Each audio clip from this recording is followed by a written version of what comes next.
नमस्कार। जय भगवान विष्णु के। आज हम श्रावण पूर्णिमा, रक्षाबंधन और इस तिथि के कई अनसुने पहलुओं पर आपका ध्यान आकृष्ट करेंगे। रक्षाबंधन क्यों मनाया जाता है, इसकी सबसे महत्वपूर्ण कथाएं कौन सी हैं, कौन कौन से कारण से श्रावण पूर्णिमा को बहुत ही शुभ माना जाता है, क्या कारण है कि इस तिथि को भगवान भोलेनाथ के साथ साथ भगवान विष्णु, माता लक्ष्मी और चंद्रदेव को पूजा किया जाता है, चंद्रदेव को अर्घ दिया जाता है। ऐसी तमाम चीज़ों को हम विस्तार से आपको बताएंगे, उन कथाओं को भी आपको बताएंगे जिसके कारण यह तिथि बहुत महत्वपूर्ण हो जाती है। क्योंकि इसी तिथि को हिंदुस्तान के पवित्र प्रेम के त्यौहार रक्षाबंधन को भी मनाया जाता है। इसी तिथि को कांवड़ यात्रा शिवलिंग पर जल समर्पित करने के बाद पूर्ण होती है। इसी तिथि को अमरनाथ की छड़ी यात्रा प्रारंभ होती है। इसी तिथि को सबसे महत्वपूर्ण कथा राजा बलि की है। इसी तिथि को शिशुपाल वध के समय द्रौपदी ने केशव भगवान श्री कृष्ण के तर्जनी पर अपने साड़ी का छोर बांधा था। हम विस्तार से सभी कथाओं को आपको बताएंगे। श्रावण पूर्णिमा को रक्षाबंधन का त्यौहार सनातन अवलंबियों में मनाया जाता है। इसमें प्रमुख रूप से बहन अपने भाई को, पुत्री अपने पिता को और वृत्तिवान ब्राह्मण अपने यजमान को रक्षा सूत्र बांधते हैं। इसका प्रारंभ कैसे हुआ, आइए कथा प्रारंभ करते हैं। एक समय की बात है, दैत्यराज बलि ने 100 अश्वमेध यज्ञों का आयोजन किया। जब उनका अंतिम यज्ञ पूर्ण होने को था तो देवराज इंद्र का सिंहासन हिलने लगा। वो बहुत परेशान हो गए। देवराज इंद्र के साथ सभी देवता भगवान विष्णु के पास पहुंचे। उन्होंने बताया कि स्वर्गलोक दैत्यराज बलि के अधीन हो जाएगा, उनका यज्ञ पूर्ण होने को है। अगर आपने नहीं कुछ किया तो हम लोगों के लिए अति समस्या हो जाएगी, और वैसे भी दैत्यराज महाबली हैं, उनको जीत पाना एक तरह से असंभव है। और इस यज्ञ के पूर्ण होने के बाद इस सृष्टि पर उनका पूर्ण राज्य हो जाएगा, हम कहाँ जाएंगे। भगवान विष्णु ने कहा कि दैत्यराज बलि महावीर, दानवीर होने के साथ साथ हमारे भक्त भी हैं, हमारे प्रिय भक्त प्रहलाद के पौत्र भी हैं, परंतु फिर भी मैं आप लोगों के लिए कुछ करता। अब आगे जानिए प्रहलाद कौन थे। प्रहलाद हिरण्याकश्यप के पुत्र थे। हिरण्याकश्यप हिरण्याक्ष 2 भाई थे, उसी में से एक भाई के पुत्र प्रहलाद थे। वो अति भक्त थे और उनके लिए भगवान विष्णु ने गोधूली में खंभे को चीर के शेर और नर का रूप धर के राक्षस का वध करके प्रहलाद की रक्षा किया था। उसी प्रहलाद के भक्त प्रहलाद के पुत्र हुए विरोचन, और विरोचन की पत्नी का नाम था देवांबा। विरोचन और देवांबा के पुत्र हुए दैत्यराज बलि। दैत्यराज बलि अतिवीर और दान और में महादानी थे। उन्होंने स्वर्गलोक पर पूर्णाधिपत्य प्राप्त करने के लिए अश्वमेध यज्ञ का आयोजन किया। उधर भगवान विष्णु ने देवराज इंद्र को वचन दे दिया कि हम आपकी रक्षा करेंगे। तो उन्होंने ऋषिराज कश्यप, माता आदिति के यहाँ माता अदिति, ऋषि कश्यप, इनके 12वें आदित्य के रूप में भगवान श्री हरि विष्णु ने वामन रूप में अवतार लिया। अब वामन रूप में अवतार लेने के बाद जब यज्ञ पूर्ण होने को था और राजा बलि दान देने को उत्सुक हुए, उसी समय वामन रूप में श्री हरि विष्णु उनके सामने पहुंच गए और दान की मांग करने लगे। दैत्य राज बलि के गुरु दैत्य गुरु शुक्राचार्य ने वामन रूप में श्री विष्णु को देखते ही पहचान लिया। उन्होंने राजा बलि से कहा कि बिना हमसे पूछे किसी भी दान का संकल्प तुम मत करना। यह वामन रूप में भगवान विष्णु है और छल के साथ तुम और तुम्हारा साम्राज्य दोनों समाप्त हो जाएंगे। लेकिन जब वामन रूप में भगवान विष्णु ने उनसे दान मांगा, राजा बलि ने कहा मैं आपको दान दूंगा, मैं आपको दान देने को उत्सुक हूँ।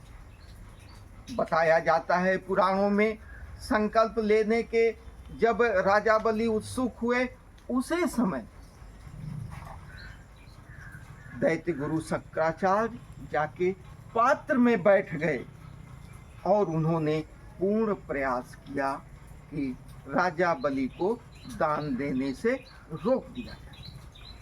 परंतु राजा बलि ने किसी तिनके से उसको साफ किया, जल पात्र की नली को। माना जाता है कि उसे तिनके की चोट से दैत्य गुरु शंकराचार्य की एक आंख खराब हो गई और राजा बलि अपने हाथ में जल लेके उन्होंने वामन देव से कहा, हे वामन देव, मैं संकल्प लेता हूँ जो भी दान मांगेंगे वो पूर्ण होगा। वामन देव ने मुस्कुराकर कहा, हे दानवीर बलि, हमको 3 पग भूमि की जरूरत है। राजा बलि ने कहा, आपकी ऐसी ही इच्छा है तो आप 3 पग भूमि कहीं भी नाप सकते हैं। अब होता यह है कि वो तो श्री हरि विष्णु थे, उन्होंने पहले पग में पूरे स्वर्ग लोक को, या यूं मानिए एक पग में उन्होंने आकाश को नाप लिया, दूसरे पग में उन्होंने पृथ्वी को नाप लिया, तीसरा पग अभी बाकी था। उन्होंने राजा बलि से कहा, हे दानवेंद्र, यह तीसरा पग मैं कहाँ नापूं? राजा बलि ने कहा, जमीन समाप्त हो गई है प्रभु, लेकिन मेरा वचन मिथ्या नहीं जाएगा। इस तीसरे पग को आप हमारे सर पर रख दीजिए। और भगवान विष्णु ने तीसरा पग उनके सर पर रख दिया। लेकिन इसके साथ ही भगवान विष्णु राजा बलि के इस कृत्य से अति प्रसन्न हुए। उनकी दानवीरता से, उनकी संकल्पशीलता से और वचन की लाज रखने के लिए इतना बड़ा त्याग देखकर भगवान विष्णु बहुत प्रसन्न हुए। उन्होंने राजा बलि से कहा, हे बलि, तुम हमसे वर मांगो। राजा बलि ने कहा, प्रभु, हम आपसे क्या वर मांगें, सब तो आप ही का हो चुका है। भगवान विष्णु ने कहा कि मैं तुमको पाताल लोक का राजा बनाता हूँ, अब वर मांगो। राजा बलि ने कहा, अगर आपकी ऐसी इच्छा है तो आप हमारे सामने हर प्रहर मौजूद रहें और हमारी रक्षा करते रहें। भगवान विष्णु अवाक रह गए। अब होता क्या है कि राजा बलि पाताल लोक में राज्य करने लगे और भगवान विष्णु द्वारपाल के रूप में उनकी हर प्रहर उनकी और उनके उस राज्य की रक्षा करने लगे। बैकुंठ में माता लक्ष्मी बहुत परेशान, क्योंकि अपने वर और वचन से भगवान विष्णु बंधे हुए थे, तो उनको सशरीर पाताल लोक में रहकर राजा बलि और उनके राज्य की रक्षा करना था। हर प्रहर अपने भक्त बलि के सन्मुख मौजूद रहना था। तो भक्त के आगे भगवान विवश।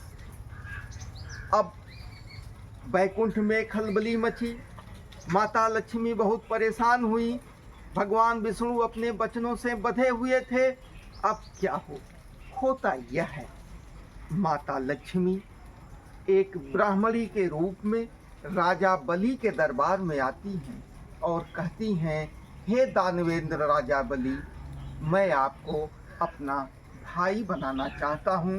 राजा बलि ने उस ब्राह्मणी के इस विचार को तुरंत स्वीकार कर लिया और अपना बहन मानना उन्होंने स्वीकार कर लिया।